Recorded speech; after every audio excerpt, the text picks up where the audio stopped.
সাতক্ষীরার জনপদের উপরে দীর্ঘ আওয়ামী ফ্যাসিবাদের সময় যে জুলুম নির্যাতন নিষ্পেষণ চালানো হয়েছে, জনপদের মানুষেরা রক্ত দিয়েছে, জনপদ ছেড়ে যায় নাই।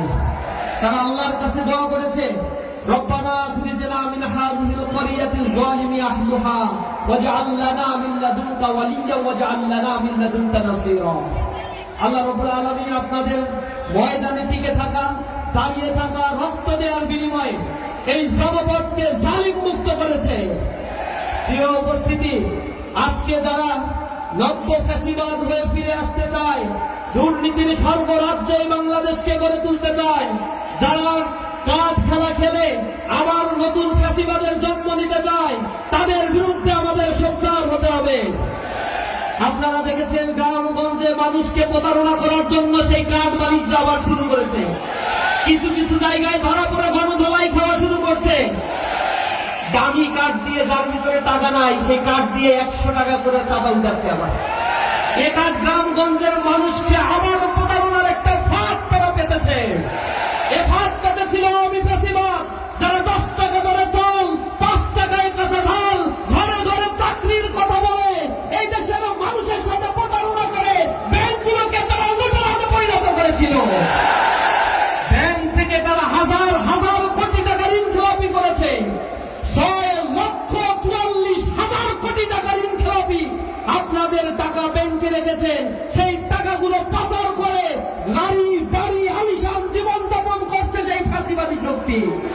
আর তাদের সাথে মিলেমিশে যারা তখন ব্যবসা বাণিজ্য চালিয়েছিল, তাদের অন্তত 50 জনকে এইবার নমিনেশন দিয়েছে একটা দল, যাদের ঋণ খেলাপির পরিমাণ 26,000 কোটি টাকা।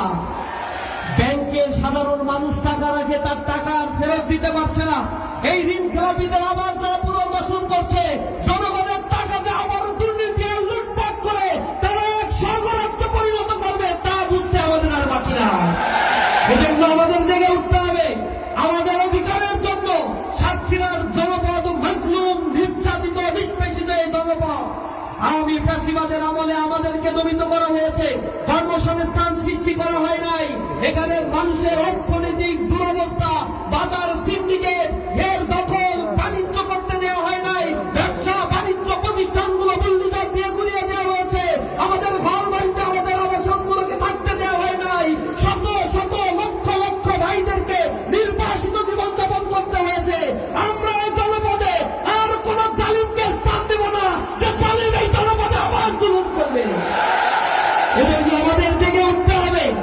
আপনারা দেখেছেন তরুণ সমাজ বাংলাদেশের প্রতিটি বড় বড় বিশ্ববিদ্যালয়, ঢাকা বিশ্ববিদ্যালয়, জাহাঙ্গীরনগর বিশ্ববিদ্যালয়, জগন্নাথ বিশ্ববিদ্যালয়, চট্টগ্রাম বিশ্ববিদ্যালয়, রাজশাহী বিশ্ববিদ্যালয়, যেগুলো জ্ঞান বিজ্ঞানের আতুরঘর হিসেবে পরিচিত, সেই বিশ্ববিদ্যালয়গুলোতে তরুণ সমাজ একচেটিয়া ইসলামের পক্ষে, ইসলামী ছাত্র শিবিরের পক্ষে তারা রায় দিয়েছে। ইসলামী ছাত্র শিবির তাদের বলেছে, আমরা তোমাদের নিরাপদ ক্যাম্পাস উপহার দেব, নারীদের অধিকার আমরা নিশ্চিত করব, আমার মা বোনদের যাই যেন কেউ ফেরত টাকা দিতে না পারে, প্রতিটি শিক্ষার্থী ক্যাম্পাসে নিরাপদ থাকবে, যেমনি ভাবে তারা তার মায়ের আঁচলে নিরাপদ থাকে। ইসলামী ছাত্র শিবির সেই কথা রেখেছে। প্রতিটি ক্যাম্পাসে যা বরাদ্দ আমাদের দেওয়া হয় নাই, চার চাইতে 5 গুণ বেশি কাজ আমরা করেছি। গতকাল সংবাদ সম্মেলন করে আমরা বলেছি, বিগত 4 মাসে আমরা কি করেছি। 202 শতাধিক কর্মকাণ্ড আমরা সেখানে ডেভেলপমেন্ট ওয়ার্ক পরিচালনা করেছি। বিগত সময়ে ঢাকা বিশ্ববিদ্যালয় 120 বছরের ইতিহাস সাক্ষী। কোন ডাকসু বর্তমান ডাকসুর মতো সমপরিমাণ কেন 10 ভাগের 1 ভাগও কাজ তারা করতে পারে না। মাদক সিন্ডিকেট আমরা নির্মূল করে দিয়েছি। ক্যাম্পাসের চাঁদাবাজ, টেন্ডার বাজদেরকে উৎখাত করেছি। আজকে আমরা দেখিয়েছি কিভাবে চাঁদাবাজি যারা করে তাদেরকে প্রজেক্টর দিয়ে জাতির সামনে আমরা দেখিয়েছি। চাঁদাবাজরা এখন ভয় পেয়ে গেছে, যে বলে আমাদের প্রেস্টিজ তো সব পানসার করে দিল। চাঁদাবাজি করবে, আবার প্রেস্টিজ দিয়ে সমাজে থাকতেও চায়। চাঁদাবাজদের বিরুদ্ধে আমরা জিহাদ ঘোষণা করেছি। এ বাংলাদেশে কোন চাঁদাবাজ, সন্ত্রাস, দুর্নীতিবাজ থাকতে পারবে না। তারা আমাদের সাথে ক্যাম্পাসে না পেরে প্রোপাগান্ডার আশ্রয় নিয়েছে। আমাদের মা বোনেরা যখন প্রচারণায় যাচ্ছে, কাপুরুষের মতো তারা তাদের গায়ে হাত দিচ্ছে। এই কাপুরুষদের 12 তারিখে সমুচিত জবাব দেওয়া হবে ইনশাআল্লাহ। 12 তারিখে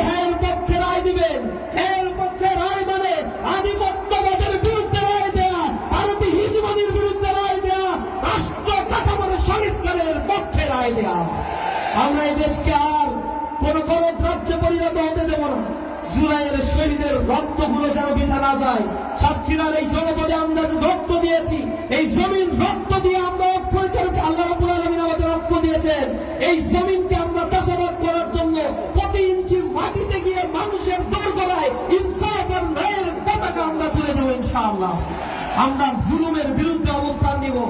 আগামী দিনে নতুন একটি বাংলাদেশ, আত্মনির্ভরশীল, স্বনির্ভরশীল, দুর্নীতিমুক্ত, সন্ত্রাস চাঁদাবাজ মুক্ত, আদর্শ, ন্যায়পরায়ণ এবং স্বাবলম্বী একটি বাংলাদেশ গড়ে তোলার জন্য সকলকে কাঁধে কাঁধ মিলিয়ে ঐক্যবদ্ধভাবে কাজ করার উদাত্ত আহ্বান জানিয়ে আমার কথা শেষ করছি। আসসালামু আলাইকুম ওয়া রাহমাতুল্লাহি ওয়া বারাকাতুহু।